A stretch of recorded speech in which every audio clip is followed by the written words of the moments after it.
చేయగలను అనుకోవటం వేరు, చేయటం వేరు. నీకేం తెలిసిన బిజినెస్ పెడతానంటున్నావు? పిచ్చి పిచ్చి ఆలోచనలు మానేసే. బిజినెస్ చేయాలనుకునే వాళ్ళందరివి పిచ్చి పిచ్చి ఆలోచనలేనంటారా బావగారు?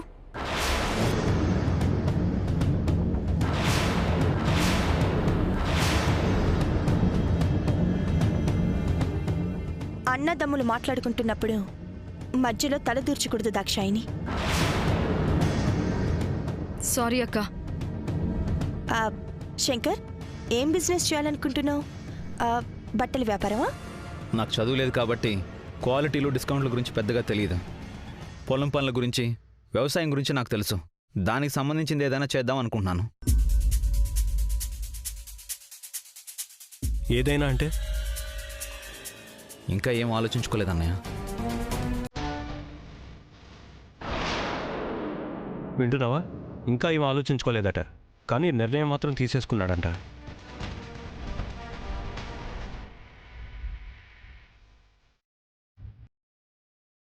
ఇది వాడికొచ్చిన ఆలోచన కాదు, ఎవరు చెప్తే వచ్చిన ఆలోచన ఇది.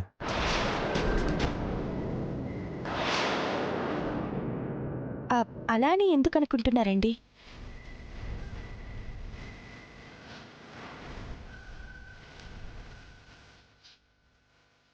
వాడికొచ్చిన ఆలోచన అయితే బిజినెస్ చేద్దాం అనుకుంటున్నాను అన్నయ్య అని నాకు చెప్పేవాడు. ఎవరికో వచ్చిన ఆలోచన కాబట్టి నిర్ణయం తీసేసుకున్నాను అని చెప్తున్నాడు.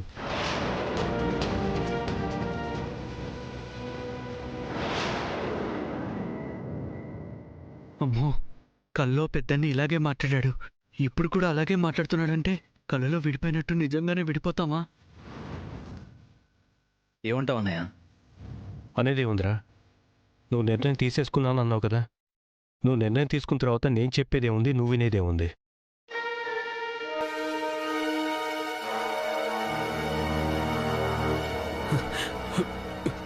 అన్నయ్య, మనం కన్ఫామ్గా విడిపోతామన్నయ్య. రే, ఏం మాట్లాడుతున్నావురా? అవునన్నయ్య, మొన్న శంకర్ అన్నయ్యకి పెద్దన్నయ్యకి గొడవ జరిగి మనం విడిపోయినట్టు కలొచ్చిందన్నయ్య. ఆ కల్లో ఏం జరిగిందో ఇప్పుడు యాస్టీస్కి అదే జరుగుతుందన్నయ్య. అంటే కళ నిజమయ్యేలాగే ఉందన్నయ్య. రే, నువ్వు నీ కళ ఆపరా, నీ పిచ్చివాగుడు. అది కాదన్నయ్య, ఆ కల్లో. నోరు మూసుకుంటావా లేదా పళ్ళు రాలగొట్టమంటావా? నువ్వు అడిగినా అడగకపోయినా పెద్దవాడిగా చెప్పాలి కాబట్టి చెప్తున్నాను. అనుభవం లేకుండా ఏ వ్యాపారం చేసినా నష్టపోతావు. నువ్వు ఏ వ్యాపారం చేయొద్దు.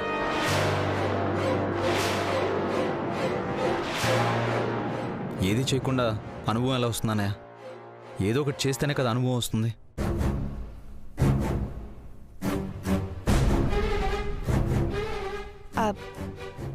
శంకర్ చెప్పింది కూడా కరెక్టేనండి. అన్నయ్య, వదిని కూడా కల్లో మాట్లాడినట్టే మాట్లాడుతుంది. రే, నోరు మూసుకో. చేస్తానన్నప్పుడు చెయ్యమని చెప్పకుండా ఎందుకొద్దని చెప్తున్నారండి?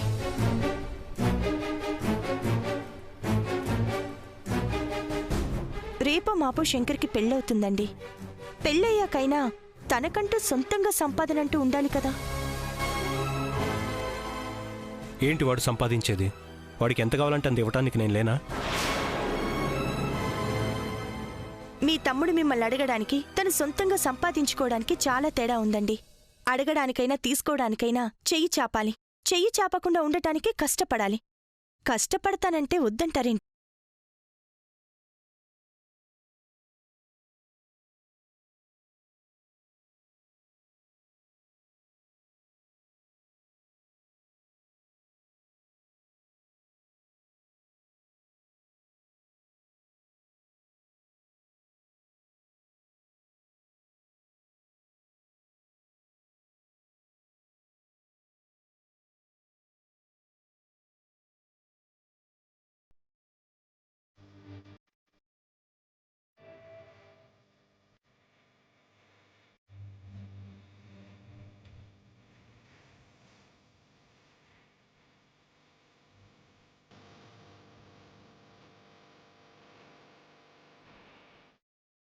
ఏమండి, శంకర్కి ఎంత అవసరం అవుతుందో అంత డ్రా చేసుకుంటాడు. చెక్ మీద సంతకం పెట్టండి. అది కా సీత, ముందు మీరు సంతకం పెట్టండి.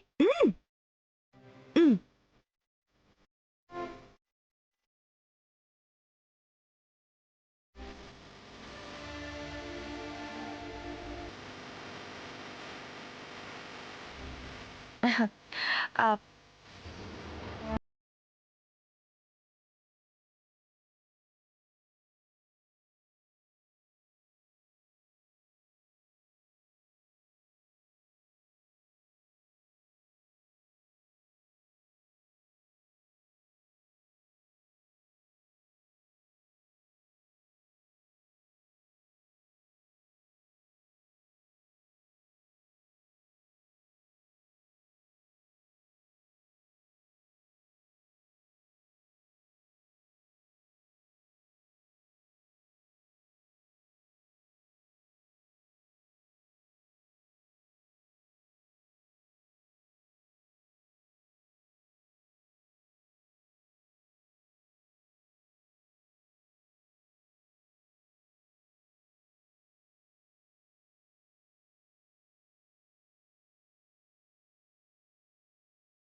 అమ్మో, ఇంకెప్పుడు అలా చేయకూడదు.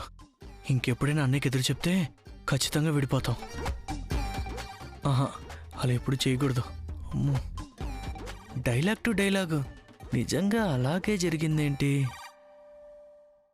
పిచ్చివాళ్ళ పైకి చూస్తూ లెక్కలు వేసుకుంటున్నాడేంటి? ఆహా, అసలు అలా ఎందుకు జరుగుంటుందబ్బా? అమ్మో, ఇంకెప్పుడు అన్నయ్యకి ఎదురు మాట్లాడకూడదు. ఎదిరిస్తే ఖచ్చితంగా విడిపోతా. నాని, పైకి చూస్తూ లెక్కలు వేస్తున్నావేంటి? అంటే ఏం లేదు వదినా, అప్పుడు ఎలా జరిగిందో ఇప్పుడు అలాగే జరిగింది. అప్పుడు అన్నయ్య ఏమడిగాడో ఇప్పుడు అలాగే అడిగాడు. అప్పుడు నువ్వు ఏం మాట్లాడావో ఇప్పుడు నువ్వు అలాగే మాట్లాడావు. అబ్బా, ఏంటి వదినా? లేకపోతే ఏంటి నాని, అప్పుడే ఇప్పుడని పిచ్చోళ్ళ ఏదేదో మాట్లాడుతున్నావేంటి? పిచ్చి కాదు వదినా, నా డౌట్ క్లారిఫై చేసుకుంటున్నాను. ఏంటి నీ డౌట్? అదే వదినా, మొన్న నాకు కలొచ్చిందని చెప్పాను కదా, ఆ కల్లో ఇంట్లో గొడవలు జరిగి మనం విడిపోయినట్టుగా కలొచ్చింది. ఆ కల్లో శంకరన్న ఏం మాట్లాడాడో ఇప్పుడు కూడా అలాగే మాట్లాడాడు. కల్లో నువ్వెలా మాట్లాడావో ఇప్పుడు కూడా నువ్వు అలాగే మాట్లాడావు. ఆ కల్లో ఇంక చాలు. నీకొచ్చిన కళ గురించి నేను అప్పుడే చెప్పాను కదా, మళ్ళీ దాని గురించి ఆలోచిస్తున్నావేంటి? ఆలోచించడం కాదు వదినా, ఆ కల్లో ఎలా జరిగిందో ఈ రోజు మన ఇంట్లో కూడా అలాగే జరిగింది. అందులో నాని, ఎగ్జామ్స్ దగ్గర పడుతున్నాయి, స్టడీస్ మీద కాన్సన్ట్రేట్ చేయకుండా కళల గురించి ఆలోచిస్తున్నావా? అబ్బా, అది కాదు వదినా, అది మళ్ళీ ఆ, కళాగిలా అన్నావంటే నీ వీపు మీద అట్లక్కడ వంగిపోతుంది. ఉమ్, పరీక్షలు దగ్గర పడుతున్నాయన్న భయం లేకుండా చదువుకోవడం మానేసి ఇలా టైం వేస్ట్ చేస్తున్నావా? ఎగ్జామ్స్ గురించి పెద్దగా టెన్షన్ లేదు వదినా. వదినా, నా ఫ్రెండ్ ఒకడికి యూఎస్లో జాబ్ వచ్చింది. ఈ రోజు అందరికీ పార్టీ ఇస్తున్నాడు, కంపల్సరీగా వెళ్ళాలి వదినా. పార్టీకెళ్ళి మొన్నట్లాగా తాగి తూలుకుంటూ వద్దామనా? అలాంటి తప్పు మళ్ళీ చేయను వదినా. వదినా, వాడికి మంచి గిఫ్ట్ ఇచ్చి సెండ్ ఆఫ్ చెప్పాలి వదినా. నీ దగ్గర మనీ ఏమైనా ఉంటే ఇవ్వదునా. మీ అన్నయ్యని అడుగు. అమ్మో, పార్టీకి వెళ్తానంటే అన్నయ్య చంపేస్తాడు వదినా. ప్లీజ్ వదినా, వాడికి ఏదో ఒకటి గిఫ్ట్ గుర్తుగా ఇవ్వాలి వదినా. ఇవ్వకపోతే బాగోదు వదినా. సరే, ఎంత కావాలి? నీ ఇష్టం వదినా. 100 ఇవ్వనా లేకపోతే 50 చాలా? వదినా, 50కి 2 యాపిల్స్ రావు, ఇంకా గిఫ్ట్ ఏమొస్తుంది వదినా? మినిమం 2 అయినా. 200? 2000 వదినా. ప్లీజ్ వదినా, ప్లీజ్ ప్లీజ్ ఇవ్వదునా, ప్లీజ్ వదినా. సరే సరే, ఇస్తాను. థ్యాంక్స్ వదినా, నువ్వు నిజంగా దేవత వదినా. నాని, పొగడ్తలొద్దులే కాని నువ్వు పార్టీకెళ్ళి తాగొచ్చావో? అయ్యో, నేను తాగను వదినా. అయితే నా మీదొట్టే. నీ మీద నేను ఒట్టేను వదినా. కావాలంటే దేవుడి మీద ఒట్టేస్తాను, నా మీద ఒట్టేసుకుంటాను. నీ మీద మాత్రం ఒట్టేను వదినా. ఎందుకని? నేను వద్దన్నా కూడా ఎవరైనా నాకు తెలియకుండా కూల్ డ్రింక్లో మందు కలిపి నా చేత తాగించారనుకో, నీకేమన్నా అవుతుందేమోనని. సెంటిమెంట్ స్టోరీలు బాగానే చెప్తున్నావు కానీ ఎలాంటి వెధవేషాలు వేయకుండా ఇంటికి రా. నీ దగ్గర మందు వాసన వచ్చిందనుకో. అమ్మో, తాగనొదినా, ప్రామిస్. సరే, డబ్బులిస్తాన్రా. మా మంచి వదినా.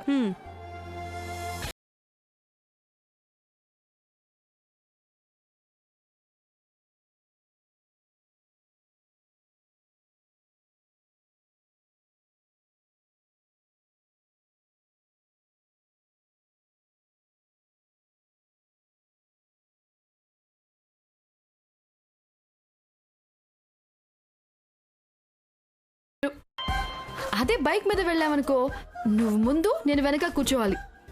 నువ్వు చెప్పింది వినడమే తప్ప నీ మొహం నాకు కనిపించదు. నేను చెప్పేది నువ్వు వినడమే తప్ప నా మొహం నీకు కనిపించదు. అదే సైకిల్ మీద వెళ్తే ఇలా ఒకరినొకరు చూసుకుంటూ వెళ్ళొచ్చు. నాకు ఇబ్బందిగా ఉంటుంది. ఏ ఏం లేదులే. నీ కళ్ళల్లోకి నేను చూస్తుంటే నీకేమైనా ఇబ్బందిగా ఉందా? ఇబ్బంది కాదు, దారి కనిపించడం లేదు. బావా, రోజు ఇలా సైకిల్ మీద వెళ్తే బాగుంటుంది కదా. నీకు బానే ఉంటుంది, తొక్కేవాడికి తెలుస్తుంది బాధ ఏంటని. బాధ ఎందుకు? స్టార్ హోటల్లో కూర్చొని వెస్టర్న్ ఫుడ్ తినడంలో లేని మజా రోడ్డు పక్కన నిలబడి వేడి వేడి మిర్చి బజ్జీ తినడంలో ఉంటుంది. సైకిల్ కూడా అంతే బావా.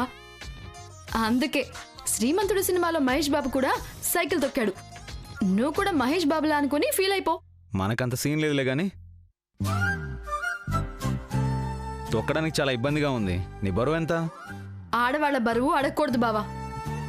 వయసు కదా అడగకూడదు అంటారు. వయసు, మనసు, బరువు ఈ మూడు అడగకూడదు. ఎందుకని? వయసు అడిగితే తట్టుకోలేరు, మనసు అడిగితే పట్టుకోలేరు, బరువు అడిగితే ఎత్తుకోలేరు కాబట్టి. అబ్బో, నీకు చాలా విషయాలు తెలుసే. నాకు చాలా విషయాలు తెలుసనే విషయం నాకు తెలుసు గాని నీకింకా ముందు ముందు నా గురించి చాలా తెలుస్తుందిలే. బావా, నీకు కష్టంగా ఉంటే చెప్పు, నువ్వు ముందు కూర్చో, నేను తొక్కుతాను. అప్పుడు ఈ ఊళ్ళో వాళ్ళే కాదు, పక్క ఊళ్ళో వాళ్ళు కూడా మనం చూడడానికి క్యూ కడతారు. వద్దులే గాని అటు తిరుగు.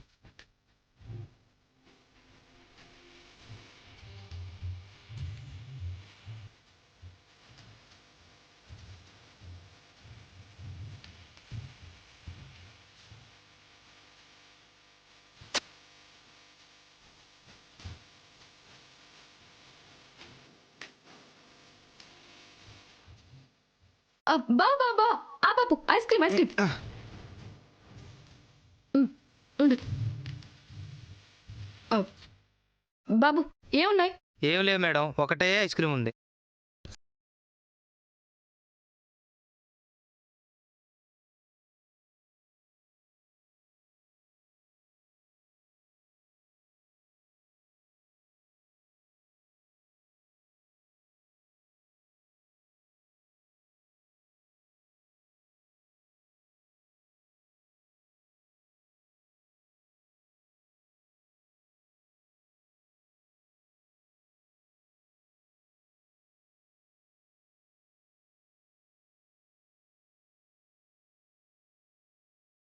నేను ఐస్ క్రీమ్ పెద్దగా తినాలే, నువ్వు తినేసే. అదేలా బావా, నువ్వు తినకుండా నేను ఎలా తింటాను? ఏమండి, చూడటానికి ఇద్దరు లవర్స్ లాగా ఉన్నారు.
నన్ను సపోర్ట్ చేస్తూ మాట్లాడింది. నా మీద నమ్మకంతో నాకు బ్లాంక్ చెక్ ఇచ్చింది. మా వదిన నమ్మకాన్ని నేను నిలబెట్టుకోవాలి.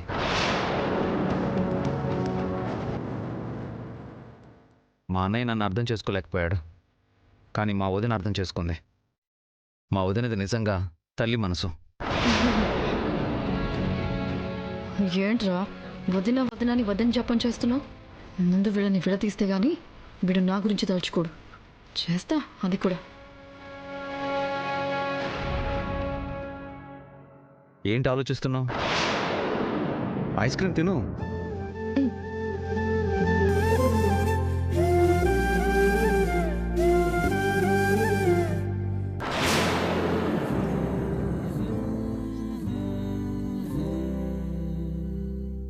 దాక్షాని, గడ్డానికి ఐస్ క్రీమ్ అంటుకుంది. ఇక్కడ పక్కన, ఇక్కడ ఇక్కడ కింద, ఇక్కడ పైన. అక్కడ కాదు, ఉండు, నువ్వు ఉండు.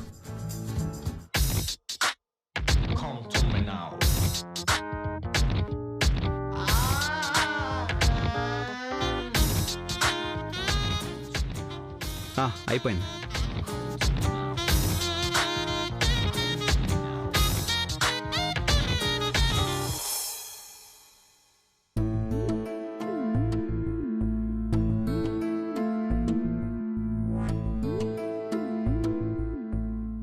ఏంటండి అక్కడే నిలబడిపోయారు?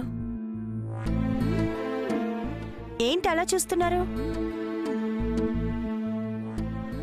నువ్వు చేసిన పని నాకేం నచ్చలేదు సీత. నేనేం చేశానండి?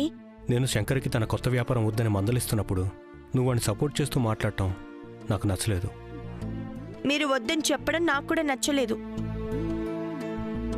అంటే నీ మాటే నెగ్గాలనుకుంటున్నావా? అలా అనుకోలేదు. మీ తమ్ముడికి మీ మీద గౌరవం పెరగాలనుకున్నాను. నేను చెప్పింది నువ్వు కాదంటాం నా మీద గౌరవం పెంచడం అవుతుందా? సందర్భాన్ని బట్టి కొన్నిసార్లు కాదంటే గౌరవం పెరుగుతుంది, కొన్నిసార్లు అవునంటే గౌరవం పెరుగుతుంది. నేను అవునన్నా కాదన్నా మీకోసం, మీ తమ్ముడి కోసం. సమర్థించుకుంటున్నావా? అర్థం చేసుకోమంటున్నానండి. అంటే నేను వాడిని అర్థం చేసుకోలేదనా? కాదు, నేనన్నది అర్థం చేసుకోలేదని. చూడండి, శంకర్ తెలుసో తెలియకో తప్పు చేశాడు. తన వల్ల తప్పు జరిగినందుకు బాధపడుతున్నాడు. తను చేసిన తప్పుని మనందరం ఎత్తి చూపించినందుకు ఇంకా బాధపడుతున్నాడు. తను చేసిన తప్పుని మనందరం ఎత్తి చూపించినందుకు ఇంకా బాధపడుతున్నాడు. ఇప్పుడు తను చేయాలనుకున్న పని మనం వద్దని చెప్తే ఇంకా చాలా బాధపడతాడు. అయినా ఈ రోజుల్లో చిన్నపిల్లలు కూడా పెద్దవాళ్లకన్నా ఎక్కువ ప్రాక్టికల్గా ఆలోచిస్తున్నారు. అలాంటిది పాతికేళ్లు దాటిన శంకర్కి ఏదైనా సొంతంగా చేయాలనే ఆలోచన రావడంలో తప్పే ఉంది చెప్పండి? శంకర్ సొంతంగా సంపాదించాలి, స్వతంత్రంగా బ్రతకాలి అనుకుంటున్నప్పుడు తనను మనం అభినందించాలి తప్ప నిరుత్సాహపరచడం ఎందుకు చెప్పండి? నువ్వు చెప్పింది కరెక్టే సీత. కానీ వాడు సొంతంగా బిజినెస్ చేయలేకపోతే, అనుభవం లేక డబ్బులు పోగొట్టుకుని నష్టపోతే? చేయలేకపోతే అది తనకి చేతకాని పని అని తెలుసుకుంటాడు. మరొకసారి అలాంటి తప్పు చేయకుండా మీరు చెప్పినట్టే వింటూ మీ దగ్గరే ఉంటాడు. లాభ నష్టాల గురించి, కష్ట సుఖాల గురించి తెలుసుకోకుండా ఎవరికైనా అనుభవం ఎలా వస్తుంది చెప్పండి? జీవితకాలం అంతా మీరు చెప్పినట్టు, నేను చెప్పినట్టు వింటూ కూర్చుంటే మనం చెప్పింది చేయడం వస్తుంది తప్ప ఇంకొకరికి చెప్పేలా చేయడం రాదు. మనల్ని అనుకరించడం వస్తుంది తప్ప స్వతంత్రంగా ఆలోచించడం రాదండి. చేత కాదని నిరుత్సాహపరచకండి. మీ తమ్ముడు తప్పటడుగులు వేయకుండా సలహాలిచ్చి ధైర్యం చెప్పండి, సంతోషిస్తాడు. మీ అనుభవాన్ని పంచిచ్చి తోడుగా నిలబడండి, జీవితంలో పైకొస్తాడు. ఎక్కువగా మాట్లాడాను అనుకుంటున్నారు కదా? అలా అనుకోవట్లేదు. ఇంకెలా అనుకుంటున్నారు? నువ్వు నిజంగా బంగారు కొండవి. ఇన్ని విషయాలు ఎలా నేర్చుకున్నావు సీత? మరి టీచర్ అంటే ఏమనుకుంటున్నారు? ఒకవేళ నేను కూడా ఏదైనా తప్పు చేస్తే నన్ను కూడా క్షమించండి టీచర్. వేటకారమా? అయ్యో, మీలాంటి గొప్ప టీచర్ని వెటకారం చేసే ధైర్యం నాకెక్కడుంది టీచర్? మరి టీచర్ అంటే ఏమనుకుంటున్నారు? సోషల్ సైన్స్, మ్యాథ్స్, ఫిజిక్స్ ఇక్కడ. కరెక్టే మేడం, కానీ మీరు కెమిస్ట్రీలో కొంచెం వీక్ అనుకుంటాను. అరే, నేను నిజంగానే కెమిస్ట్రీలో వీకే. ఆ విషయం మీకెలా తెలుసు? కెమిస్ట్రీలో కూడా బెస్ట్ అయి ఉంటే ఈ పాటికి చింతకాయలు, పుల్ల మామిడికాయలు తెచ్చిపెట్టమని నన్ను అడుగుండేవాళ్ళు మేడం. అర్థం లేకుండా ఏదేదో మాట్లాడుతున్నారు. నీకు అర్థం కాదులే. ఏమన్నారు? మీరు కెమిస్ట్రీలో వీక్ అంటున్నాను మేడం. యావండి, మీరు వీక్ అని ఫీల్ అవ్వక్కర్లేదు. నేను కెమిస్ట్రీలో చాలా స్ట్రాంగ్. మీకు అన్నీ ఫ్రీగా నేర్పించేస్తాను. ఇక ఆపండి. నన్ను నమ్మండి మేడం. 9 అంటే 9 నెలల్లో మీకు అమ్మ పోస్ట్ వచ్చేలాగా స్పెషల్ క్లాసెస్ తీసుకుంటాను. మిమ్మల్ని మిమ్మల్ని సీత, లేకపోతే ఏదేదో మాట్లాడుతున్నారేంటి?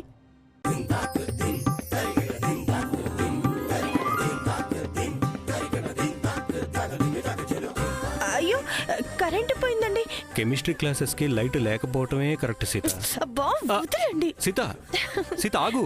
ఇక్కడ వంట చేయలేదు ఇంకా. మీరు చేసుకోండి. నేనా?